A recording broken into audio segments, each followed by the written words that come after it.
अस्सलामुअलैकुम फ्रेंड्स, अगर आप मेरे चैनल पर पहली बार आए हैं तो प्लीज़ मेरे चैनल को ज़्यादा से ज़्यादा सब्सक्राइब कीजिए। पहले समय में एक प्रदेश में एक राजा राज्य करते थे। उनका नाम जयेंद्र था। उनका राज्य काफ़ी दूर तक फैला हुआ था। राजा दयालु थे और उनकी प्रजा से काफ़ी प्यार करते थे। प्रजा भी राजा को बहुत चाहती थी। राजा का एक बेटा था जो काफ़ी चतुर और होनहार युवराज था और राजा के साथ राजकाज में भी पूरा सहयोग देता था। कोई भी समस्या उनके सामने टिक नहीं सकती थी। युवराज को शिकार करने का बहुत शौक था। एक दिन युवराज के मन में आया कि जंगल में आकर शिकार ही क्यों ना खेला जाए।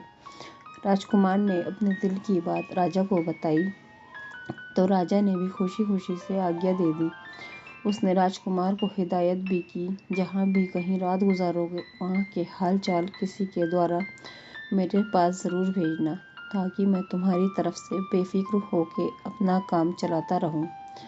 राजकुमार ने हामी भर दी और अपने सेवादारों को साथ लेकर शिकार करने जंगल की तरफ चल दिया। उसके साथ काफ़ी आदमियों का काफिला था। उनके पास खाने के अलावा काफ़ी मात्रा में हथियार थे ताकि ज़रूरत के समय इस्तेमाल हो सके।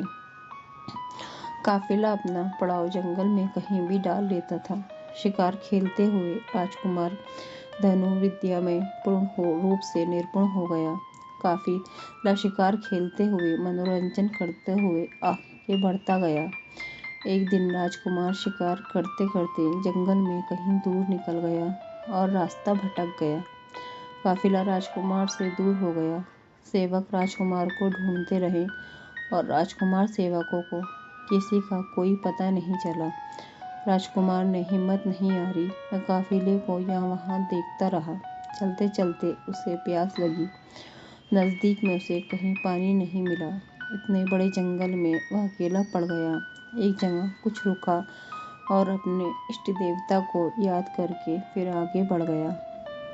जंगल की साए साए की आवाज़ें उसके कानों में गूंजने लगी और रात घिरने लगी। आकाश में तारे टिमटिमाने लगे। घोड़ा भी आगे चलने में हिचकिचाने लगा। इतने बड़े जंगल में घोड़ा ही राजकुमार का सहारा था। थोड़ी दूर और चलने के बाद वो खुले स्थान पर आ गए।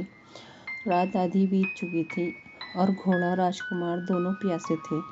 थोड़ी दूर जाने के बाद उन्हें एक तालाब दिखाई पड़ा। राजकुमार को घोड़ा दोनों थक चुके थे और पैर लड़खड़ा रहे थे।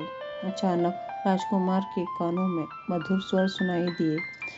सामने देखा तो तालाब के किनारे एक सुंदर लड़की सफ़ेद कपड़े पहने हुए मछलियों से बातें कर रही थी। मछलियाँ भी पानी में उछल उछल कर बातें कर रही थी। राजकुमार यह सब देखकर हैरान हुआ और आश्चर्य में पड़ गया। सोचने लगा कितनी निकटता है इन मछलियों और लड़कियों में। वो हिम्मत करके आगे बढ़ा। घोड़े की चाप सुनकर लड़की का ध्यान राजकुमार की तरफ गया। पास पहुंचकर राजकुमार ने लड़की से परिचय पूछा। लड़की बोली, आप खड़े क्यों हैं? नीचे उतरकर बैठ जाइए। राजकुमार उतरकर लड़की के नज़दीक बैठ गया। राजकुमार ने कहा, मैं अभी मुसीबत का मारा हूँ, आप मेरे परिचय दीजिए। लड़की बोली, मैं भी इन मछलियों की तरह ही एक मछली थी। परियों की रानी हर पूर्णिमा को रात को इस तालाब में नहाने को आती थी और सारी रात नाचती गाती थी।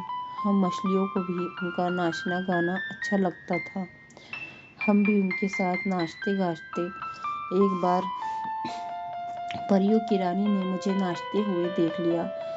मेरा नाच देखकर वो बहुत खुश हुई और मेरी तारीफ की। उन्होंने मुझे परीलोक चलने को कहा। राजकुमार लड़की की बातों को ध्यान से सुन रहा था।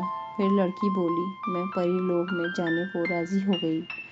परी रानी ने सर झुकाकर अपने देवता से मेरी परी बनाने की प्रार्थना की। उनके देवता ने उनकी प्रार्थना स्वीकार कर ली और मुझे परी बना दिया।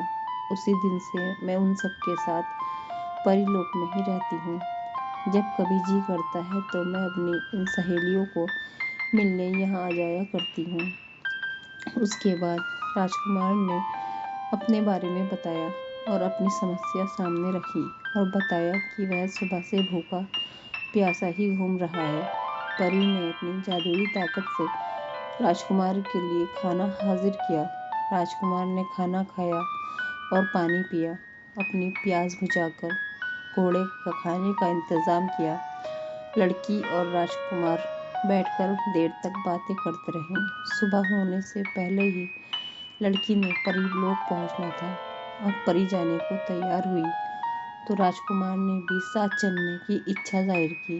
परी ने कहा कि ऐसा करना मेरे लिए मुमकिन नहीं है, इसलिए इस बात की क्षमा चाहती हूँ। आप मेरी इन सहेलियों से मिलने आ सकते हैं। आपके यहाँ आने पर ये आपका स्वागत करेंगी। अगर आप मुझे मिलना चाहते हैं, इसी तरह आधी रात को यहाँ आ जाना, मैं आपको ज़रूर मिलूंगी। अब मुझे देर हो रही है, आप भी अपने राज्य में चले जाओ। परी ने राजकुमार को बताया कि उसका काफिला उत्तर की ओर उसको ढूंढता हुआ आ रहा है। ना चाहते हुए भी परी परीलोक की तरफ चली गई और राजकुमार घोड़े पर बैठकर परी के बताए हुए रास्ते की तरफ अपने काफिले की खोज में चल पड़ा। कुछ दूर पर ही उसे अपने काफिले के लोग मिल गए। काफिले के साथ राजकुमार अपने राज्य में लौट गया। राजकुमार को इस बात का दुख था कि वह परी के साथ नहीं जा सकता, पर उसको इस बात की खुशी थी कि उसकी दोस्ती एक परी के साथ हो गई जो मुसीबत के समय में उसके काम आई। राजकुमार का जब भी दिल करता वो परी को मिलने आधी रात में तालाब के किनारे आ जाता। दोनों घंटों बैठकर बातें करते।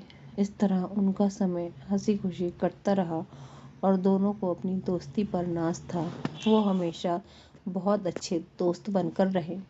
फ्रेंड्स, अगर आपको मेरी कहानी पसंद आई हो तो प्लीज़ कमेंट में बताइए और मेरे चैनल को ज़्यादा से ज़्यादा सब्सक्राइब कीजिए। शुक्रिया। अल्लाह हाफिज़।